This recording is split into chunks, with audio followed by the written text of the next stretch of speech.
శుక్రవారం 28 మార్చి 2025 తులారాశి వారి ఫలితాలు. తులారాశి వారు ఈరోజు మిశ్రమ ఫలితాలను పొందే అవకాశం ఉంది. ఈరోజు మీ కుటుంబంలో సోదరుల మధ్య పూర్వీకుల ఆస్తికి సంబంధించి వివాదం తలెత్తొచ్చు. దాని గురించి మీ తండ్రి సలహా తీసుకున్న తర్వాత మాత్రమే మాట్లాడడం మంచిది.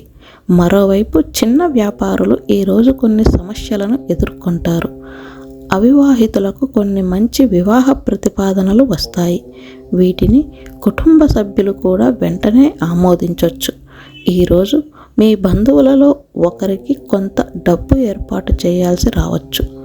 ఈరోజు మీకు 86% వరకు అదృష్టం లభిస్తుంది. పరిహారం: ఈరోజు అవసరం ఉన్నవారికి బియ్యం దానం చేయాలి.